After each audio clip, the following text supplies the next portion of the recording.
10 घंटे काम करता है 10 गुना पहले 50,000 रुपये कमाते अपना मार्च भी कर दिता सर इसे हूँ अगे होर कर बैटरी है ना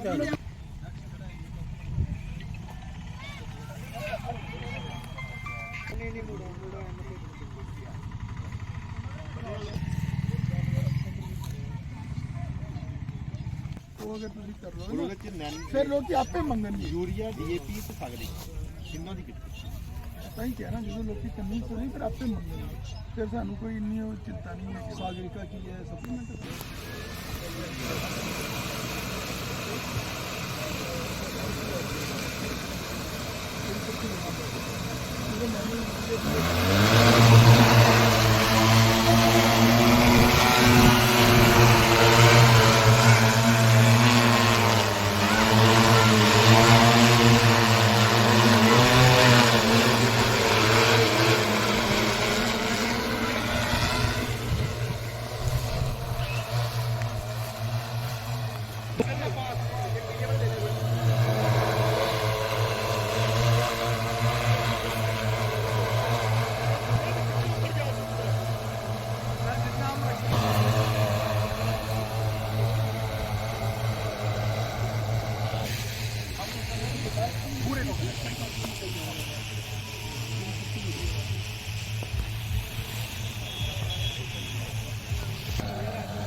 भारत सरकार ने अच्छा नमो ड्रोन दीदी का भी ये कंसेप्ट है कि विमेन सेल्फ हेल्प ग्रुप बना लो उन्होंने दे दो ड्रोन 10 लाख रुपए का 8 लाख रुपए सरकार और सब्सिडी होगी 2 लाख का चाहे तो लोन भी लै सकती हैं ठीक है फिर वो प्रोग्राम शुरू करेंगे ਹੁਣ ਇਹਦੇ ਨਾਲ ਅਸੀਂ ਕਰਨਾ ਕੀ ਹੈ ਡਰੋਨ ਦਾ ਸਾਡੇ ਐਗਰੀਕਲਚਰ ਯੂਜ਼ਸ ਕੀ ਹੈ ਉਹ ਤੁਹਾਨੂੰ ਦੱਸਣ ਦੀ ਜ਼ਰੂਰਤ ਨਹੀਂ ਜੋ ਵੀ ਲਿਕੁਇਡ ਸਾਡੇ ਕੋਲ ਚਾਹੇ ਫਰਟੀਲਾਈਜ਼ਰ ਹੈ ਪੈਸਟੀਸਾਈਡ ਉਹਦਾ ਅਸੀਂ ਯੂਜ਼ ਕਰਾਂਗੇ ਔਰ ਇਹਦੀ ਐਫੀਕੇਸੀ ਜਿਹੜੀ ਬਹੁਤ ਜ਼ਿਆਦਾ ਨੰਬਰ 2 ਆਪਣੇ ਘਰ ਮੁਫਤ ਜਾ ਕੇ ਦੀਵਾਰ ਤੋਂ ਸੁੱਟਾਉਂਦੇ ਸਨ ਉਹ ਮੁੜ ਕੇ ਗਲੀ ਸੁੱਟ ਦਿੰਦੇ ਸਨ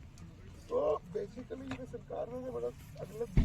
25 साल आगे सोच के बाहर में देखा पर कितना फॉरेन रिजर्व बाहर जा रहा है इलाके पैडी ट्रांसप्लांटर ने बड़ा अच्छा रेवोल्यूशन किया उन्हें भी 8 लाख रुपये सब्सिडी दी और उन्हें इतने काफ़ी इलाके थोड़ा रेवोल्यूशन ये सर जोड़ा है ना असी भी दे सकते हैं ਇਹ ਸੁਟ ਬੁਲਾਇਆ ਸੀਗਾ ਤੂੰ ਡੈਮੋ ਦੇਣ ਆ ਤੇ इसको ये खोल ले भाई साहब 8-10 बंदे बनके ग्रुप बना लेंगे इस अपने ग्रुप हो जाए बैंक अकाउंट खोलेंगे ਅਸੀਂ उससे बैंक अकाउंट सब्सिडी पाएंगे और वो मशीनरी बैंक चलो लेके काम करेगा तो इनकम स्टार्ट होगी लोगों को सस्ते रेट ਇੱਥੇ ਨਹੀਂ ਖਲੋਣਾ ਨਾ ਉੱਤੇ ਜਾ ਕੇ ਮਹੀਨੇ ਬਾਅਦ ਆਵੇ ਅਸੀਂ ਮੇਰੇ ਜਿਹੜੇ ਕਨਸੈਪਟ ਤਿਆਰ ਕੀਤਾ ਸੀ ਨਾ ਸਰ ਉਹਦੇ 'ਚ ਅਸੀਂ ਇੱਕ ਫਾਰਮਰ ਨੂੰ ਅਸੀਂ ਉਹ ਪੈਡੀ ਟ੍ਰਾਂਸਪਲਾਂਟਰ ਲੈ ਕੇ ਦਿੱਤਾ ਉਹਨੇ ਕੀ ਕਰਨਾ ਉਸ ਵਾਸਤੇ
मैं समझता हूँ कि एग्रीकल्चर डिपार्टमेंट की तरफ से ये एक बहुत ही अच्छा प्रयास है। ये जो ड्रोन के जरिए मतलब एग्रीकल्चर का मानना है कि किसानों की खेती को ज़्यादा से ज़्यादा मैकेनाइज्ड किया जाए, यानी मशीनरी के थ्रू सारे काम हों, चाहे उसकी जुताई हो, चाहे ये जैसे आप स्प्रे देख रहे हैं। तो आज यहाँ हमारे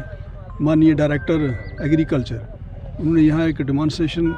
किसानों के सामने यहाँ रखा। जो ड्रोन उपकरण है उसके ज़रिए हम खेत में कैसे स्प्रे कर सकते हैं, चाहे वो नैनो यूरिया हो, चाहे वो इंसेक्टिसाइड पेस्टिसाइड की शेप में हो। तो मैं समझता हूँ, मैं डायरेक्टर साहब को बहुत बहुत मुबारकबाद देना चाहता हूँ और साथ ही उनके जितने भी एग्रीकल्चर डिपार्टमेंट के यहाँ ऑफिसर साहिबान आए हैं, ये मैं समझता हूँ इनका बहुत बड़ा प्रयास है। और खेती को बढ़ावा देने के लिए, किसानों की सहायता और हेल्प के लिए ये जो सारे तरीके जो हैं अपनाए जा रहे हैं। जैसे डायरेक्टर साहब ने बताया कि नमो ड्रोन दीदी करके जो स्कीम है, जिसके तहत यहाँ जो हमारे सेल्फ हेल्प ग्रुप हैं उनके क्लस्टर बनाए जा रहे हैं और हर क्लस्टर को ये एक एक ड्रोन जो है मुहैया करवाया जाएगा। और इसकी जैसे डायरेक्टर साहब ने कहा कि 10 लाख रुपए इसकी लागत है, जिसपे 80% यानी 8 लाख रुपए सब्सिडी दी जाएगी गवर्नमेंट की तरफ से। सिर्फ 2 लाख की लागत पे वो भी बैंक से उसका लोन मिल सकता है। तो ये एक बहुत बड़ी सहायता है किसानों के लिए। और इसमें आपने देखा कि इसमें टाइम की बचत है, लेबर कास्ट बचत है, ज़्यादा इस पर